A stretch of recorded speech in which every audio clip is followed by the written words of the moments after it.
I now give the floor to the representative of the Russian Federation. You have the floor, please. Mr. President, we are grateful to our briefers today, Khaled Khiari, Martin Griffiths, and Henrietta Fore, for the information they've provided. We are concerned over the ongoing escalation of violence in Yemen. Reports indicate that in Marib province, there is an increasing number of Yemenis being killed as a result of attempts by the Houthis to establish control over the city and the retaliation of the government army with massive air support from the Arab coalition. We are seriously concerned over attacks on civilian infrastructure, including on the territory of Saudi Arabia.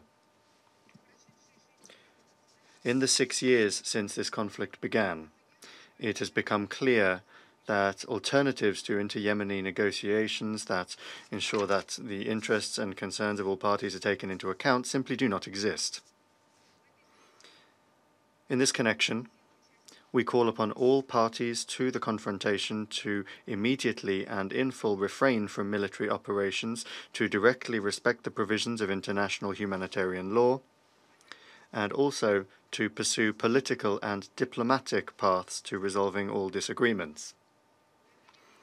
We intend to continue to support the relevant UN efforts aimed at achieving a comprehensive and long-term settlement to the conflict, and also to actively urge all parties to show a constructive approach and a willingness to compromise. In this context, we note and welcome the mediation efforts of states in the region, including Oman. We are convinced that a cessation of hostilities must be accompanied by the implementation of a number of measures to strengthen confidence in the political, military, and socio-economic spheres. This would be a real help to alleviating the dire situation of the Yemeni population, which the UN has described as the worst humanitarian catastrophe in the world. We call upon donors to step up the necessary financial support to humanitarian assistance through the UN. At the same time, we stress the need for the full lifting of the maritime, land, and air blockade of Yemen, and the removal of restrictions on the delivery of food, medicines, fuel, and other vital goods. We recall that any assistance that is provided must be unbiased and non-discriminatory in nature. We are also convinced that mutually acceptable solutions, which are free of any political undertones, can be found to resolve the problem of the Safir oil tanker as well. Unfortunately, we are forced to note that talks have not yet brought about the desired result.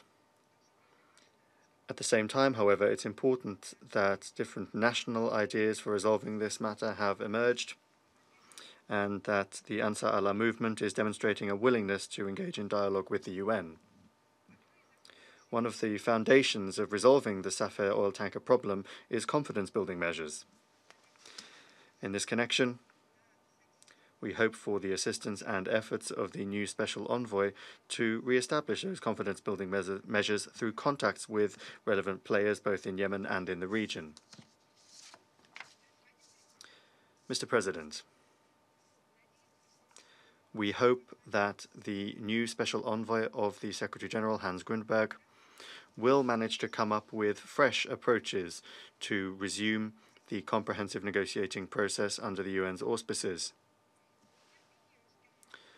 We are very much looking forward to his first briefing before the Council in September, as well as initiatives and actions aimed at achieving the prompt political settlement.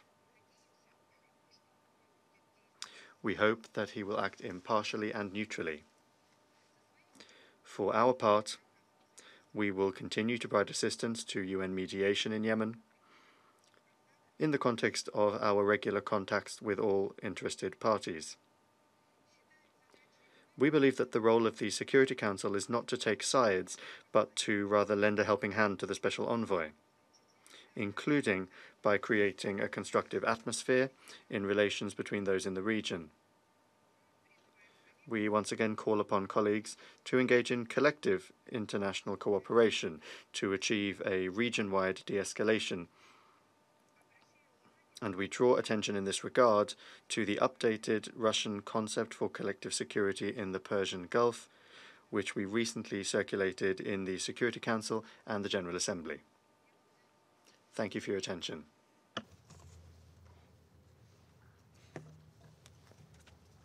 I thank the representative of the Russian Federation for her statement.